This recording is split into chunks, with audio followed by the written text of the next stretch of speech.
CBS Radio Mystery Theater presents...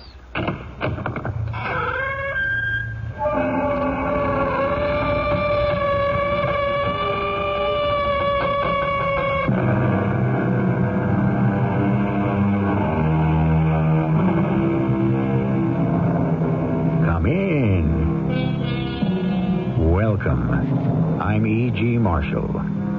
To celebrate its 9th season as radio's first theater of the 80s, Mystery Theater is presenting in 5 parts Victor Hugo's extraordinary novel, Les Misérables. Today, Part 2, tracing the life of Jean Valjean, a man unjustly imprisoned who tries to make a place for himself in the world and is rejected at every turn. One man, a bishop, extends friendship and faith. And with this inspiration as his guiding star, Valjean stifles his hatred and tries to become himself a good Samaritan. The odds against him are almost insurmountable. What's happened here? What's wrong? The woodcutter's horse went down in the mud. When Marcel tried to pull him out, the cart tipped and caught him beneath it. Marcel, can you manage to squeeze out of there? I can't move. I'm caught. My chest is crushed. Help me. There's no one strong enough to lift the cart out of the mud enough to pull him out. Let me try. No. Don't anyone try. It's too late. Let me die.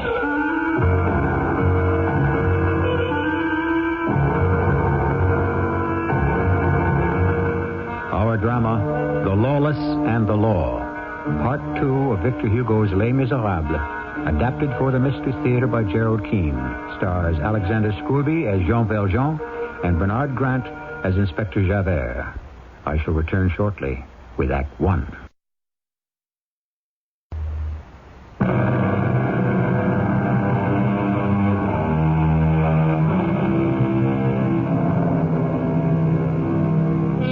No one has ever quarreled with the playwright Shakespeare's idea that justice should be tempered with mercy. Jean Valjean, after serving 19 years in prison for stealing 1 loaf of bread, has made compassion his way of life. Once free, he determined wherever he could, he would right every wrong. Not so another character in Victor Hugo's story, Inspector Javert of the French police. To him, the word mercy meant nothing. Pierre? Yes, Inspector Javert. There is something troubling me. It will not go away. 12 years ago, I was made into a kind of roving prefect. There is something about the town of Moulins that bothers me greatly. Not something, but someone. You have evidence? No, I don't. Only a certain feeling. Not here in my head, but here in my stomach. But then why don't you bring the man in for questioning? He happens to be the richest man in Moulins.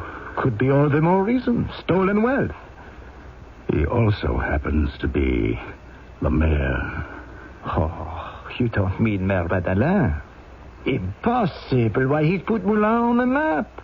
Created that whole glass bead factory. Employs hundreds of people. I know all that. All his charities, the library, the hospital with free beds for the poor. But this feeling in my stomach persists. 12 years ago, you say? That's when he was released from Toulon. And he looks the same? No, not at all. Then he had a beard. He was unkempt, unshaven. Could hardly put 2 words together. Inspector, is his voice the same? No, not even that. Now, you've heard the mayor.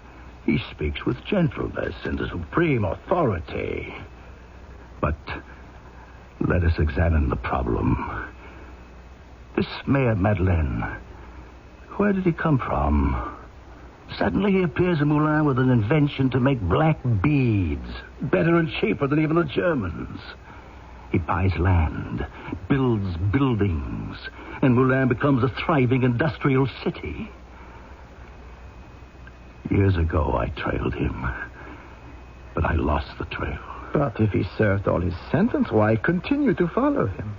There are some unexplained pieces to the puzzle. Now, this man is discharged from Toulon with 109 francs, 15 sous. Where did he get the thousands to build factories? By stealing it. Why not? Oh, I don't see Mayor Madeleine as a common thief. No, nobody does, except myself. If he has hidden his past so successfully for so long, what makes you think he would betray himself now? I can wait another 12 years, if I need to.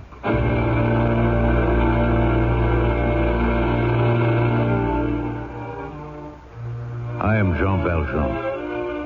I knew that Inspector Javert had been assigned to Moulin, which was a bit of a joke to me since we hadn't had even a solitary drunk in 4 years, let alone a minor theft. But he probably requested the assignment.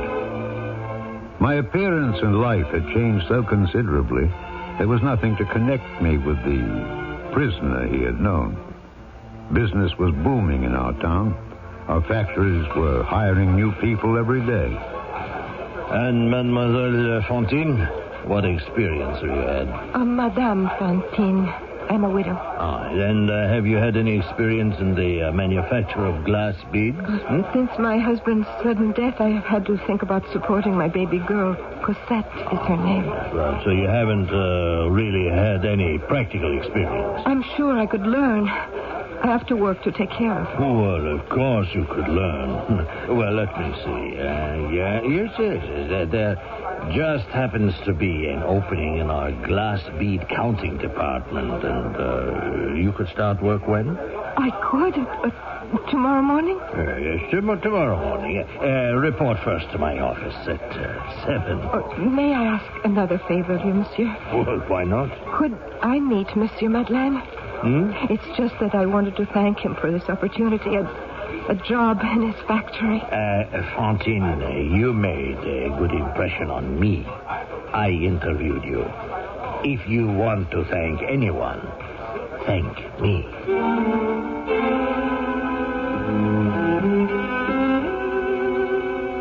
As I said, I was aware that Inspector Javert, even after all these years, still pursued me.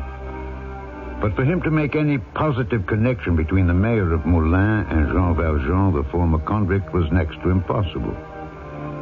Until one miserable rainy day, when I happened along a country road outside our town and came upon a crowd of men in an overturned cart. Monsieur le Maire! What's happened here? What's wrong? It's Marcel Fauchelevent, the woodcutter. Huh? His horse went down in the mud. Marcel tried to pull him out, but the cart tipped. He's fallen on top of them both. Marcel, can you hear me? Is that you, monsieur? Monsieur Madeleine? Yeah. Your horse looks pretty bad. I think both his legs are broken. Poor beast. Can you manage to squeeze out from under there? I can't move. All that wood. We were thinking of trying to pull out each log. That might make the cart lighter and free. No, not possible. The side of the cart is pressing against Marcel's chest, and both arms are tangled in the wheels. Now, we need a jack to raise the cart from below. If we can just raise it enough, we can pull Marcel out. They've gone to fetch a jack. Where did they go? When? A few minutes ago to Haché, the blacksmith. Haché? It'll be an hour before he gets here. Please, someone. We can't wait that long. Well, what else can we do? The weight is crushing me. Help me. Someone. Marcel, listen to me. We're going to lift one end of the cart just a little and then drag you out. You hear me, Marcel? Monsieur Madeleine, the cart is sinking lower into the mud. The rain is coming. Did you hear what I said to Marcel? There's still room enough under there for a man to crawl under the cart and raise up one end with his back.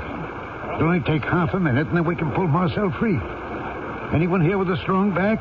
Monsieur le Maire, they all want to help. Inspector Javert, I didn't see you. Monsieur Madeleine, I never knew but one man capable of doing what you asked. Yes? He was a convict. Indeed. Only one man I ever knew with the strength a prisoner at Toulon. But that was many years ago. He'd be over 60 years old today. I couldn't let that poor woodcutter be crushed to death in front of my eyes.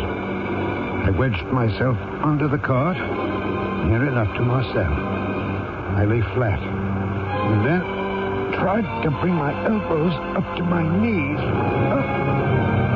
Monsieur le Maire, go away. You will be killed. Save yourself. I know I am going to die.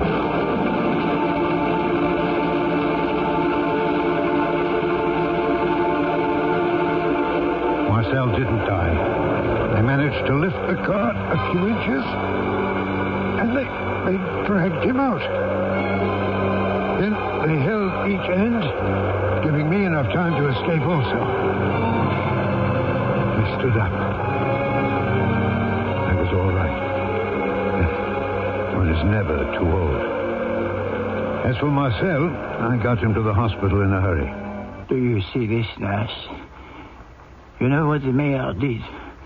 Yesterday, I woke up. I found this 1,000-franc note pinned to my pillow and a letter. You see what it says? Payment for your cart and horse, which I have bought. And I know the cart was crushed to nothing and the horse was dead. And do you know what Mayor Madeleine did today? He got me a job. Me, crippled like this. The doctor says I need to be out of doors, so I am to be the gardener at the Saint Antoine convent. What do you think of that?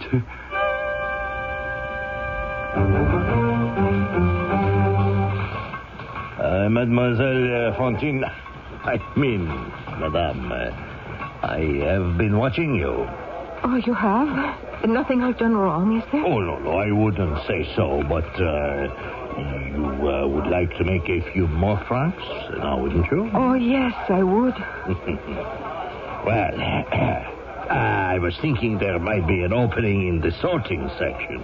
You're in counting now, aren't you? Yes, I am. It would mean considerably more money. I have a very good eye for color. Yes, I noticed that. You always manage to wear nice-looking kerchief or a bit of a ribbon about your throat.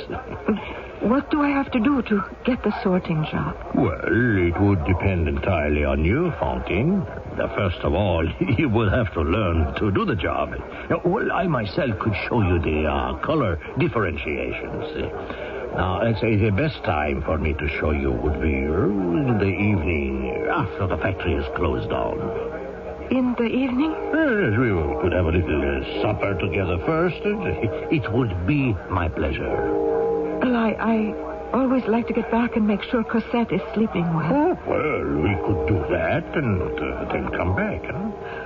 I wonder, monsieur, could I have a day or so to think it over, perhaps till Monday? Fantine, I tell you quite frankly, there's nothing to think over. I think we get along quite well, you and I, now, don't we? Oh, yes, of course. Yeah. You see this note on my desk? The orders from Monsieur Madeleine himself to shut down the counting department as of Monday. No more counting work? No, everybody is to be fired, let go. The entire department. Monsieur Madeleine has invented a machine that can count faster and more accurately than any human hands. Oh, yes, he's quite an inventor. So, I think a lot of you, Fantine. But if there's no job, there's no job. I tell you what, come back to my office at the end of the day. We'll talk a little more, huh? Today? Yes, after the bell rings. That would mean I have accepted the job you offer me. Well, if I don't see you there by 6 o'clock, I shall ask someone else. There's no point in you showing up at this factory on Monday, for there won't be any work, huh? Have I made it clear? Oh, that cannot be sensible. I will take good care of you. I like you. You have nothing to fear from me. Hypocrisy, contrivance, taking advantage. Victor Hugo etches an indictment of his society, echoes which still reverberate today. And as for Jean Valjean, how safe is his new respected identity? We shall learn all of this when I return shortly with Act 2.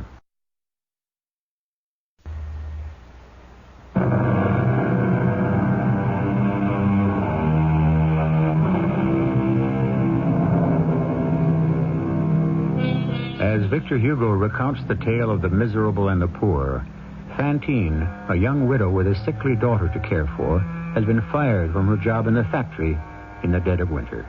On a snowy day, she goes from store to store in a threadbare coat, begging for work. The snow is blinding. She can hardly see in front of her. Oh, watch where you're going. You knocked me down. Why don't you look where you're going? Don't bother helping me up. I can get up alone. Why, it's you.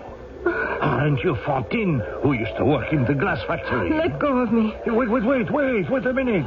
Where are you running to? I'm not running. I'm looking for work. Well, I thought you didn't want a job. I offered you one. What you offered me, I didn't want. Now leave me alone. Wait a minute. Not so fast. I thought you had a baby girl to take care of. It would do anything. Not anything. Monsieur, please let me go. How is the little one? Cosette is sick. No thanks to you. No, Fantine, be sensible. What did I have to do with it? I couldn't buy her the medicine she needs. Or the right kind of food, or milk, or anything. Well, is that my fault? I hate you. Get away from me. Put down that piece of wood, you hear? I'll teach you a lesson. You'll see if I don't.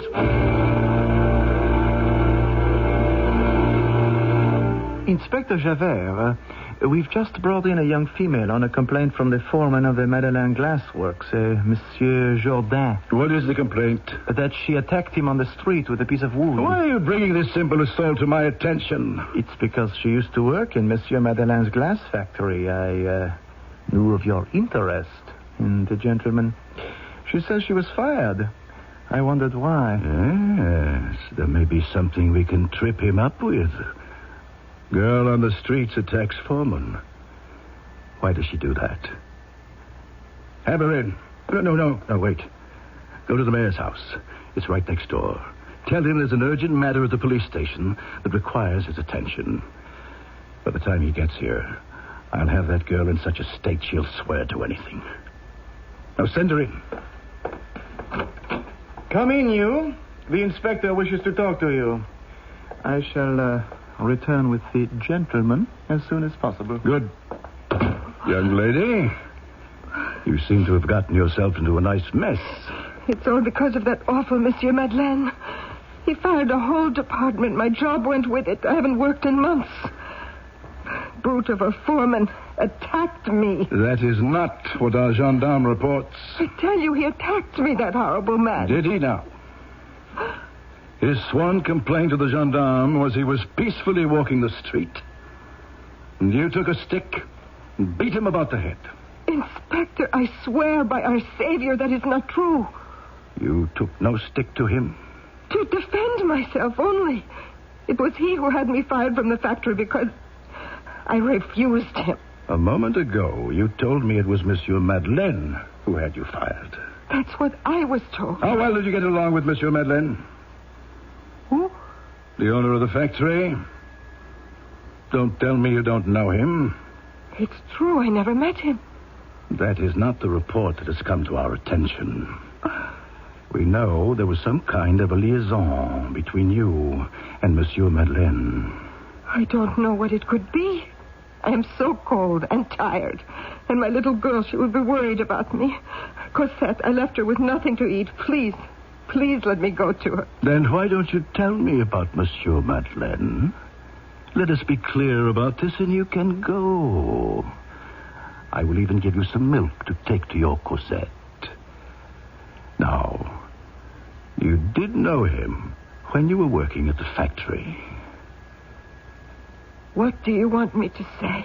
If you don't tell me what I wish to hear, then I'm afraid it's 6 months in prison for assaulting a citizen in plain view of witnesses and the sworn affidavit of a gendarme. 6 months? What's my child going to do? She's a baby. That's for you to decide. I have tried so hard to be honest and truthful. It doesn't pay. Yes, I knew Monsieur Madeleine. That's better. Now, we're getting somewhere. And he had you fired from the factory when you were no longer of use to him. Yes. And in the street, you mistook Foreman Jourdain for Monsieur Madeleine, and because you were wronged, you beat him about the head. Is that what you want me to say? Yes, and you will say it, no matter who asks you. I will say I knew him, yes. Otherwise, 6 months, and who knows what will happen to your child while you were in prison. Here is the mayor, Inspector Javert. I was just on my way here. We have had some unfortunate information from this young lady. Oh, my dear.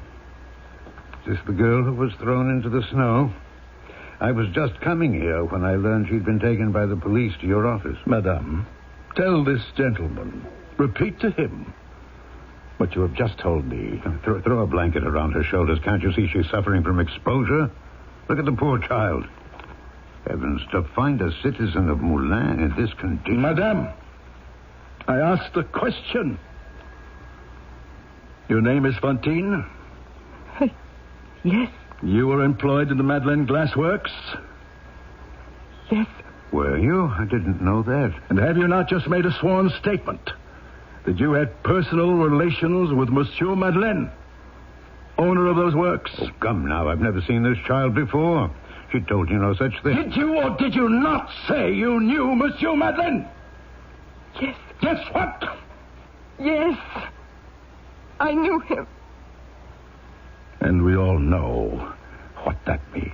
It's quite obvious this young lady is not well. Not in her right senses. She appears very ill. She made quite a serious accusation. Oh, what was it? It was you she thought she was attacking in the street. Inspector Javert, let this girl go. She did not attack me. Oh, I'm afraid I cannot dismiss this. She did assault a gentleman in the street. We have a sworn deposition. Inspector, listen to me. You're an honest man. I'll have no difficulty making myself understood to you. I was crossing the marketplace when I saw the gendarme, Pierre, leading this girl away. A crowd had gathered. I inquired what had happened. The man you say she assaulted, if he was my foreman, Jourdain, he was in the wrong. And in common justice, he should have been arrested, not she. And what about her accusation a moment ago about you, Monsieur le Maire? If untrue, it is an insult. But you told me I had to. That concerns myself. Whatever her reasons. You will kindly obey me and let her go. I heard Fantine's story. I told her that what Jourdain had said about closing down the counting department was absolutely untrue. I heard about her little daughter, and I promised to have the child taken care of. In the meantime, Fantine herself was undernourished and ill. I had her taken to the hospital where she could recover. A month later, Inspector Javert paid me a visit. Excuse me, Your Honor. What is it, Inspector Javert? What did you wish to see me about? A serious misdeed has been committed, sir. What deed? An inferior agent of authority has failed in his high respect to a high office in this city. I have come, as is my duty, to bring the fact to your knowledge. Who is this agent? Myself. Oh? And who holds that high office? You do, Monsieur le Maire. Your Honor, I have come to request that you will take action to have me dismissed from the police service. What's come over you, Javert? You wish to be removed? Discharged. Very well, discharged. I don't understand it. You will. 4 weeks ago, after the scene about that girl where you ordered me out of my own office, I was furious, and I denounced you. Denounced me? To the chief prefect of police at Paris. As a mayor who interfered with the police, eh? I denounced you as a prisoner. I thought you were so. I've had these notions for a long time. Your mysterious appearance in Moulins with enough money to build a factory. Your physical height, your extraordinary strength. You remember the incident with old Marcel. How you lifted the cart out of the mud. And the a few other suspicions of my own. It was absurd. But I took you for a man with the name of Jean Valjean. What name did you say? Jean Valjean. A convict I first saw in Toulon 20 years ago. Now, he had already served many years for theft. You could not be the man. I'm glad you came to that decision. I had to. You see, the real Jean Valjean has been found. He has been found? They arrested a man who first refused to give his name and then said he had forgotten it. Well, what has that to do with this Valjean? Oh, this man is clever. He pretends to be an idiot, having lost his mind. He was arrested at Eau Cloche for stealing cider apples. He was taken to the departmental prison at Arras. There he was recognized by a fellow convict who said, "I know you. We were in the same galley together. You are Jean Valjean." Now, word of this had just reached the Paris prefect's office when I was denouncing you. They laughed at me, so I went down to Arras myself, and I saw the man. You saw the man who denied he was Valjean? The truth is the truth. I recognized him, too. That man was Jean Valjean. Are you sure? Oh, yes. Monsieur le Maire, forgive me. Forgive me. Now that I have seen the real Jean Valjean, I cannot understand how I could have believed anything else. Again, I ask your pardon. So what is going to happen now? If he is Jean Valjean, he is a former convict. It is no longer a matter for the police court, but for the assizes.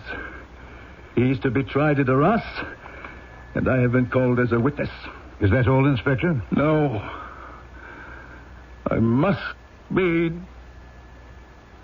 discharged. Javert, you're a man of honor. You exaggerate your faults. I insist that you continue as Inspector of Police. I cannot allow it. I say it again. You attach too much importance to what you call denouncing me. It's the duty of men in your job to suspect. Without proof, in a moment of passion, for revenge. Had any of my subordinates done what I have done, I would have declared him unworthy of his badge and discharged him. Monsieur le Maire, if I were not severe with myself now, my whole life, everything I have done would be an injustice. Oh, it's easy enough to be kind and good. The difficulty is to be just. And I am bound to treat myself as I would treat another man. All I demand, Monsieur le Maire, is the discharge of Inspector Javert. What am I afraid of? I'm saved. All is settled. Javert, who so long annoyed me, will now leave me in peace. He's got his Jean Valjean. What wrong have I done? I've lived the way the bishop made me promise to live. I've lived as a just man. I've closed the door on my past. Why should I be punished again? Remember me, Jean, the Bishop of Digne. Monseigneur, welcome. Remember. Are you here? Or are you in my mind? We made a pact, Jean. My candlesticks for your true being. I took your soul from Satan, begged you to shut the door against him. But you will open it again if you let that innocent man be punished in your name. What shall I do? Give up all the good I've done? Give up helping the poor, bringing work and contentment to a city of people? What use is it? If I liberate that man they think is Jean Valjean, and denounce myself. It is a question that can only be replied to by the Lord himself. And how much of his spirit remains in you? I pray he will help you find the answer. Listen to Victor Hugo's postscript to this very scene. Valjean takes the bishop's candlesticks and in a mad moment tosses them into the fire. He will destroy them, obliterate the bishop, everything. He will remain the mayor. But again, he hears the bishop calling his name. I shall return shortly with Act 3.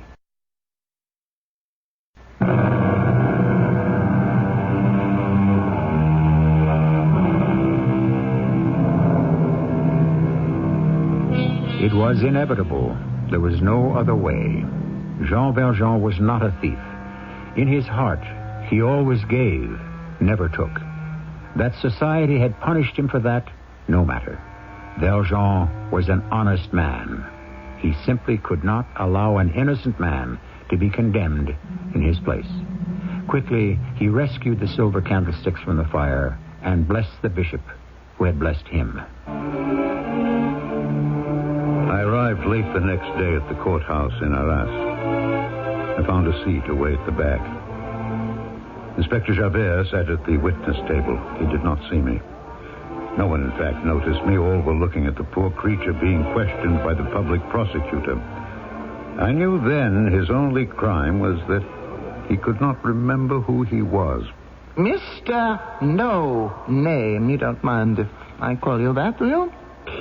Do you, Mr. No Name, really expect us to believe that you do not remember that Jean Valjean is your name? No, that is not my name. I do not know my name. But, Mr. No Name, if you don't remember, it could be Jean Valjean.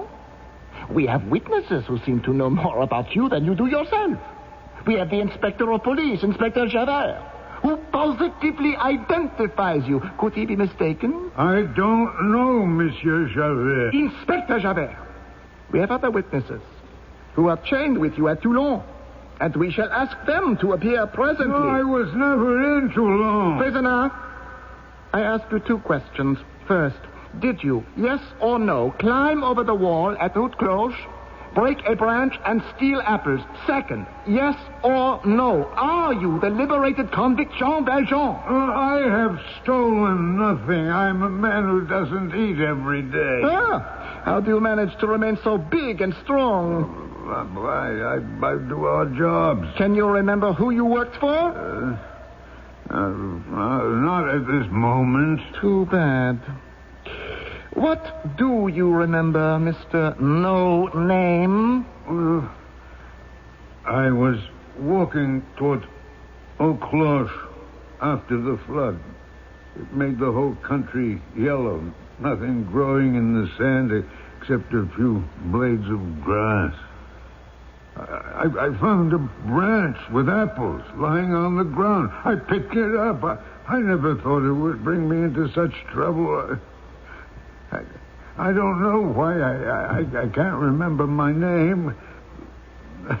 I have not stolen. I only picked things up lying on the ground. May it please the President and the court, in the presence of these confused deniers on the part of the prisoner, we would like to call upon Police Inspector Javert as to the identity of this prisoner. I recognize him perfectly. This man has a name. It is Jean Valjean, an ex-convict of a very violent character. He is filled with a hate for society and is an enemy of society, and in my opinion, must be put away. No, I hate no one. It was with great reluctance that he was set free when he had completed his time at Toulon. I know this man by his size, his hands, and his face. Inspector Javert, I thank you. You have nothing further to add? I repeat, I recognize him perfectly. 3 convicts were then produced. Brevet, Chenildieu, and Cochepaille. Brevet turned to the prisoner and said, I recognize him as Jean Valjean. He looks like a brute now, but I imagine age has brutalized him. Brevet, you may go and sit down. Prisoner, remain standing. I call now upon the convict Chenildieu. He also identified the poor man by saying, I should think I do recognize Valjean. We were fastened to the same chain for 5 years. Sit down. Witness convict Cochepaille to the stand, please. Cochepaille also pointed a finger at the prisoner, remembering some nickname they had given me. Convict Cochepaille, did you say this man, Jean Valjean, was named Jean the Jack because he was so strong? Yes, I did that. Brevet! Chenildieu! Cochepaille! Huh? Look this way. Look at me. It's Monsieur Madeleine. Monsieur le Maire. I didn't know you were here. Fellow prisoners, don't you recognize me? Gentlemen of the jury, acquit the prisoner. Monsieur le Président, have me arrested. That man is not guilty. I am Jean Valjean. I will not occupy the time of the court any longer. I shall go away. I'm not arrested, and I have several things to do. The public prosecutor knows who I am. He knows where I am going. And he will order me to be arrested when he thinks proper.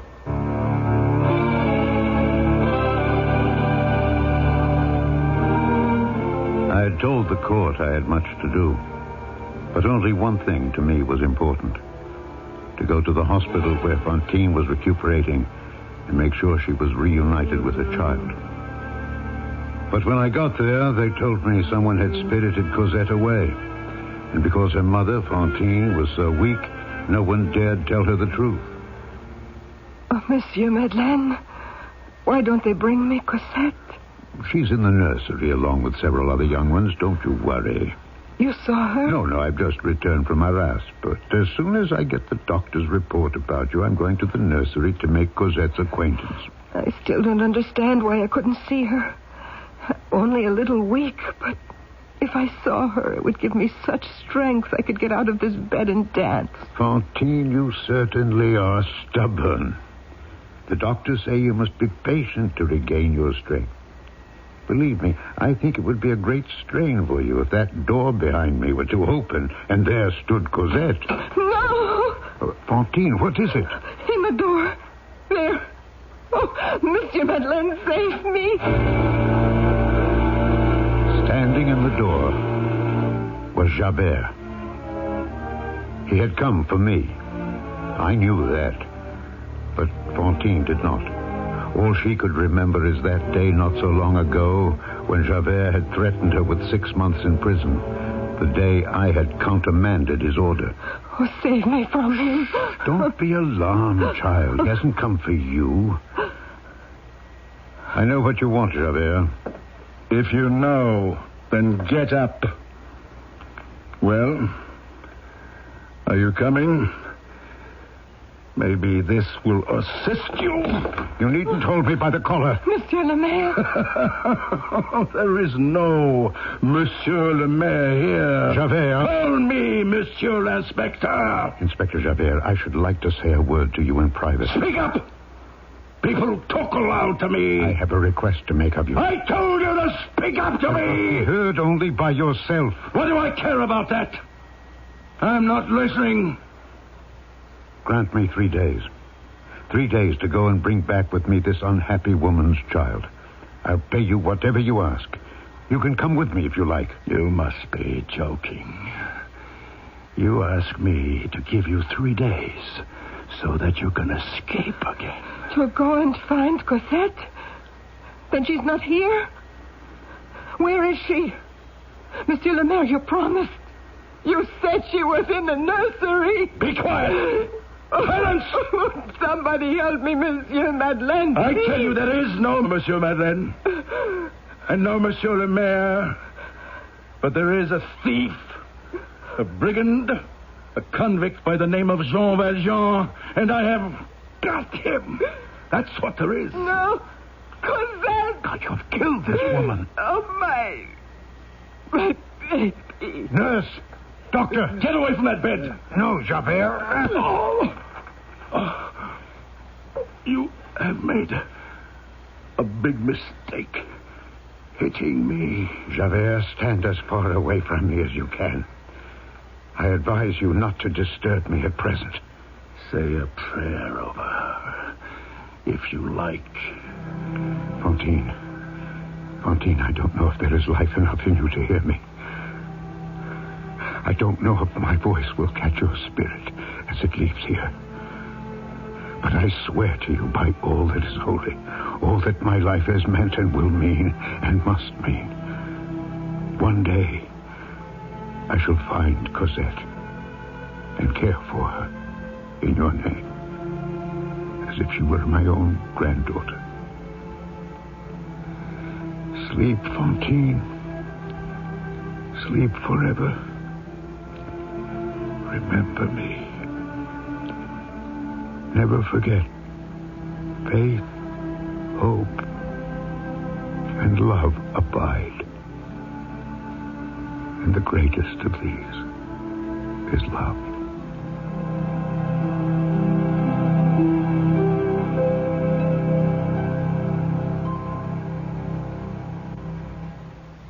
Victor Hugo tells us when at that final moment Jean Valjean spoke those words, that Fantine, even with her last breath, smiled, that her face was strangely lighted, for death is the entrance into brilliant light. I shall return to you shortly.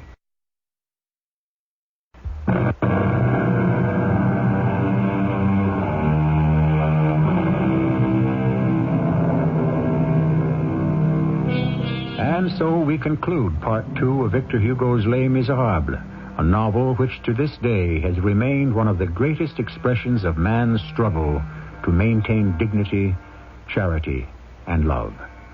Part 3 will continue the story of Jean Valjean as created by one of the most far-seeing literary figures our world has ever known.